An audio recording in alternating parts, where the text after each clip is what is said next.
Et rebonjour à toutes et à tous. Donc voilà la suite de la vidéo que je viens de faire. Sur le système immunitaire, son importance. Donc c'est vrai que le système immunitaire, c'est une barrière naturelle.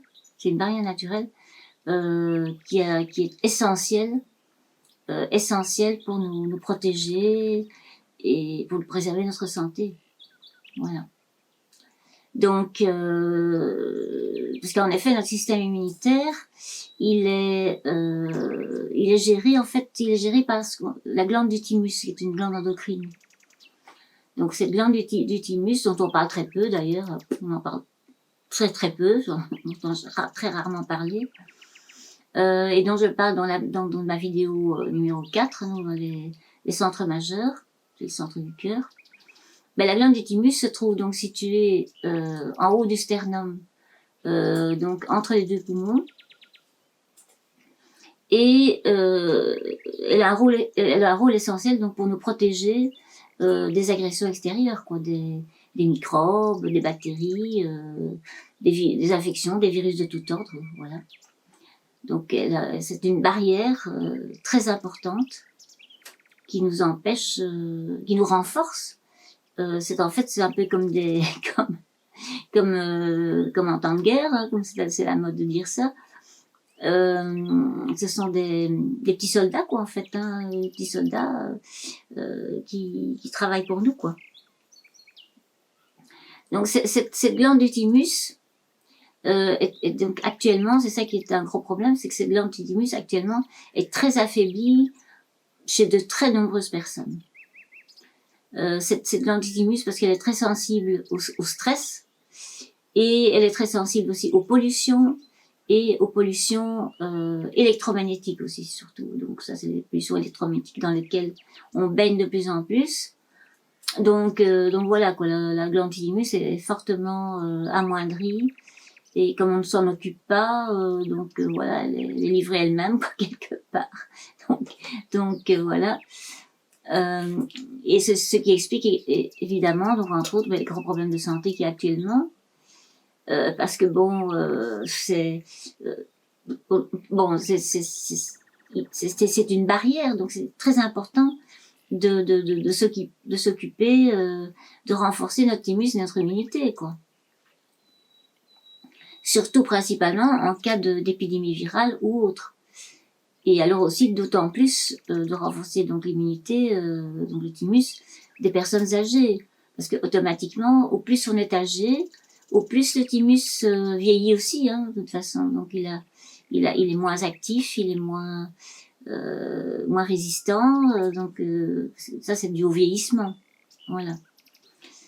Alors, on peut aussi citer donc ces fameux exemples du Covid-19 parce que bon, effectivement, bon, c'est un virus très contagieux, ça c'est clair.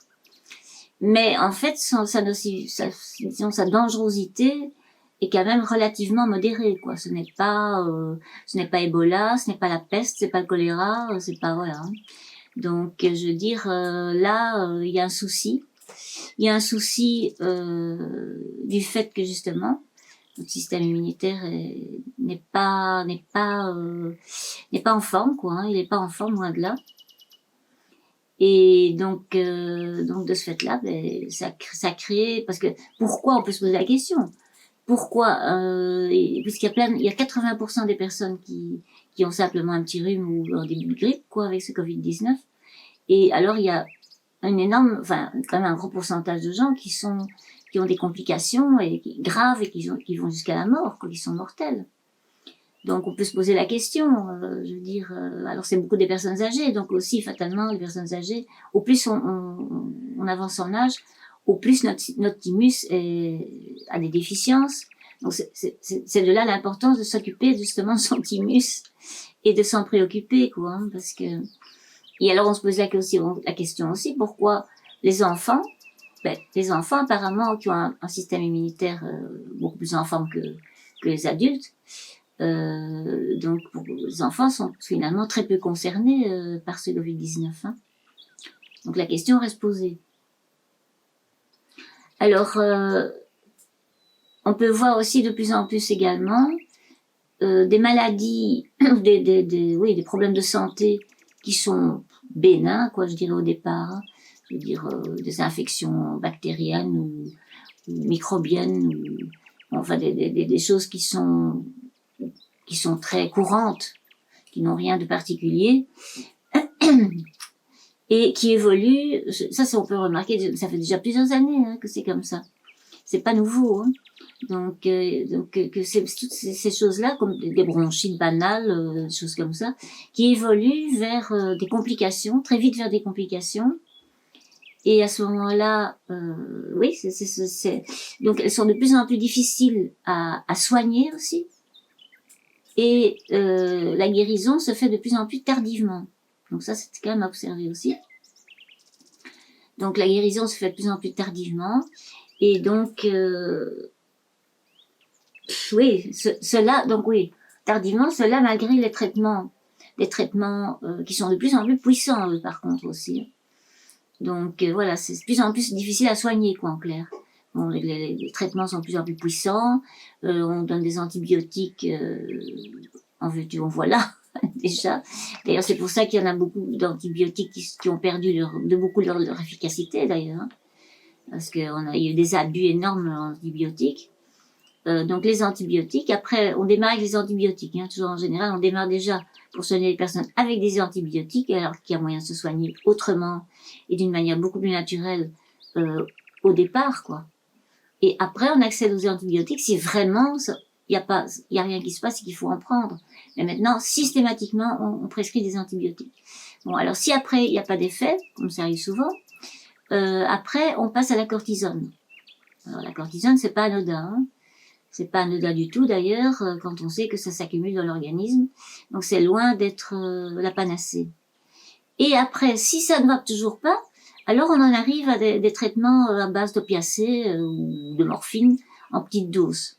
Donc voilà. Donc où va-t-on? Où va-t-on? Je veux dire, ça devient quelque chose aussi d'inimaginable. Les moyens qu'il faut pour soigner au départ une bronchite, quoi, hein, ou un truc bénin, quoi. Donc, parce que tout de suite, ça prend des proportions, parce que justement, encore une fois, le système immunitaire est déficient et donc ne fait pas son travail. Parce qu'une fois qu'il se laisse pénétrer par un virus, une bactérie ou quelque chose, s'il se laisse quand même pénétrer, donc comme il est affaibli, il se laisse pénétrer, alors après, il doit réagir, il doit détruire l'intrus. C'est beaucoup plus difficile. Comme il est déficient et que donc les lymphocytes T sont en difficulté aussi, donc je veux dire la guérison est beaucoup plus longue et beaucoup plus difficile à obtenir et ça s'aggrave de plus en plus. C'est la même chose au niveau des gastro-entérites aussi, ça aussi on peut remarquer parce que ça c'est aussi quelque chose d'incroyable. Les gastro-entérites avant, bon, quand j'étais gamine, c'était même pas, allez, il y avait une fois de temps en temps une personne qui avait une gastro-entérite, c'était ponctuel, une fois par an ou un truc du genre. Maintenant ça devient des épidémies de gastro-entérite, quoi. Hein. Et il y en a plusieurs fois par an en plus des épidémies de gastro-entérite. Donc là on peut aussi se poser la question, qu'est-ce qui se passe, quoi, hein, je veux dire, c'est pas normal, quoi. Donc voilà, donc tout ça, on prend les problèmes à l'envers, hein, au lieu d'aller à la source des problèmes, des causes. On va vers une fuite en avant en cherchant des solutions pour guérir à tout prix les choses qui se passent, alors qu'on ne va pas chercher la cause profonde de pourquoi ça se passe. Et la cause profonde, c'est ça. C'est notre système immunitaire qu'on laisse complètement... on s'en occupe pas du tout, en clair. On s'en occupe pas et donc voilà, il est comme j'ai dit, donc il est perturbé par plein de choses qui sont très nocives pour la glande du thymus. Hein. Et donc voilà, donc de là viennent tous les problèmes, quoi. Donc voilà, alors oui, les épidémies de gastro. Alors oui, ne parlons pas des problèmes plus graves, quoi, parce que bon, voilà. Et donc nous allons avoir une petite pensée pour nos grands-parents, nos grands-parents qui eux, c'est à remarquer, avaient un système immunitaire beaucoup plus résistant Et donc, voilà, parce que la vie était beaucoup plus saine aussi et moins polluée. Ça jouait aussi, hein, effectivement. Donc, ils se nourrissaient plus sainement. Enfin, c'était totalement différent. Alors, cette histoire aussi, ça me rappelle l'histoire du système immunitaire, justement. Ce problème du système immunitaire, ça me rappelle aussi on peut parler d'une anecdote ou je sais pas. Parce que j'habitais à la campagne avant, donc j'habitais dans un petit village à la campagne en Belgique avec mes enfants, ils étaient petits à l'époque, et donc on les avait mis donc dans une école. C'est pour ça qu'on était partis à la campagne d'ailleurs. On les avait mis dans une école de village, quoi, la petite école du village. Alors il y avait également donc dans ce village, il y avait aussi donc ce qu'on appelle les baraquis. On les appelait les baraquis à l'époque. C'est-à-dire c'était tous les genres de voyages, que je veux dire, des genres de personnes, des gitans ou des gens comme ça, qui étaient donc des forains et tout, des choses comme ça.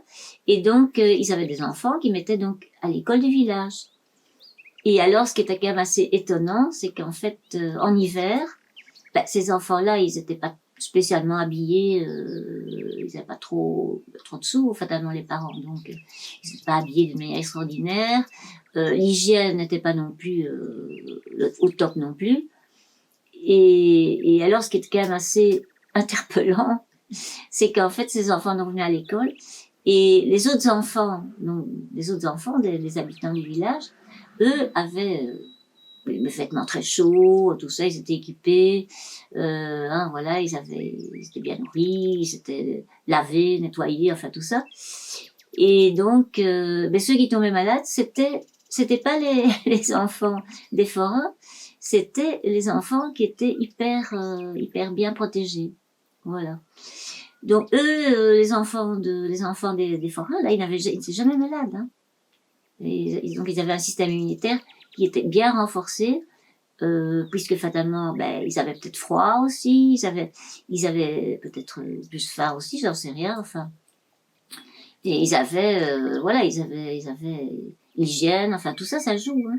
Donc le système immunitaire faisait un travail, il n'était pas endormi, tandis que chez les enfants comme ça, et c'est ce qu'on a nous ici aussi, hein, on vit dans des milieux confinés, je dirais, c'est ça, hein, confinés, parce que dans les bureaux c'est la même chose, alors avec beaucoup de chaleur, de chauffage, le système des clims, ça c'est aussi quelque chose d'épouvantable, donc les clims qui émettent la chaleur et qui émettent le froid, c'est aussi très très nocif.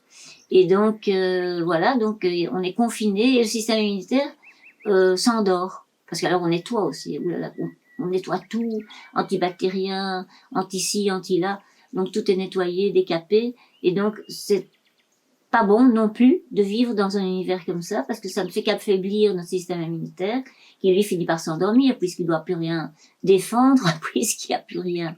Il n'y a plus rien, quoi. On ne trouve plus une bactérie non plus, on ne trouve plus, enfin bon, je veux dire, c'est pas le fait qu'on n'en trouve plus, mais je veux dire on est tombé dans un excès. C'est l'excès. Et donc, de ce fait-là, le système immunitaire, il s'endort, donc voilà, quoi. Donc, il y a ça aussi. Hein. Donc voilà, donc ça c'était. Alors on va passer on va passer à la fonction. Alors la fonction du thymus dans notre corps et du thymus et de notre système immunitaire.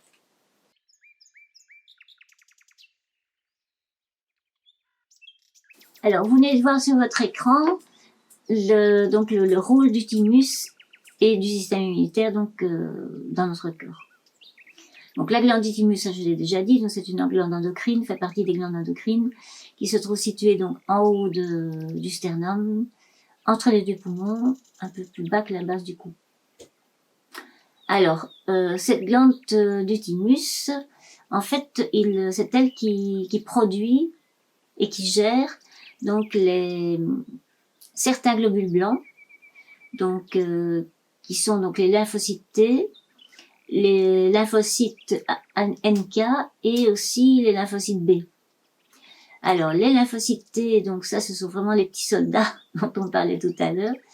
Là, c'est les lymphocytes T, c'est eux qui nous protègent et nous défendent, donc défendent l'organisme contre l'intrusion et le développement d'intrus qui viennent de l'extérieur et qui peuvent être, qui sont dangereux, qui peuvent être dangereux pour notre santé.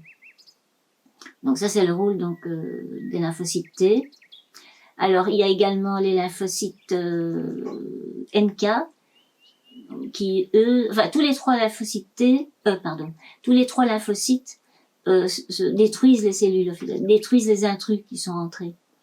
Donc s'il y a des intrus qui rentrent, de toute façon, ils sont donc détruits par les lymphocytes T, par les lymphocytes B et les lymphocytes NK. Alors les lymphocytes NK, eux, ils détruisent les cellules donc altérées, donc les cellules qui sont altérées et qui sont donc infectées, donc les cellules infectées et les cellules aussi cancéreuses. Alors les lymphocytes B, eux, c'est ces fameux lymphocytes B, qui eux, donc c'est eux qui produisent des anticorps. Et donc qui défendent aussi également notre organisme, qui détruisent aussi donc les intrus qui rentrent, mais à un stade, c'est pas en même temps, c'est pas direct, les anticorps, c'est après, qui se crée ce qu'on appelle cette immunité, voilà. Alors, en fait, une glande du thymus en bonne santé, ce qui fait que justement, ça crée une barrière naturelle donc efficace et qui donc empêche au maximum les intrus de rentrer.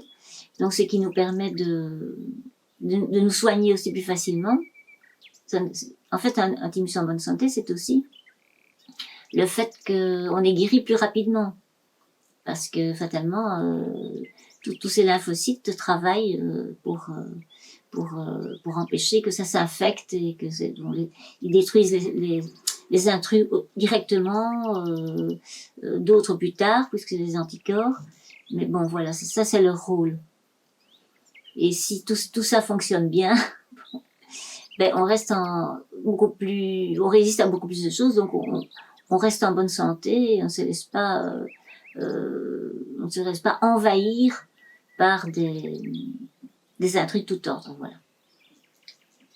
Alors si par contre le thymus est déficient, il va donc aussi produire des lymphocytes et les anticorps qui seront pas en bonne santé, quoi, qui seront de mauvaise qualité.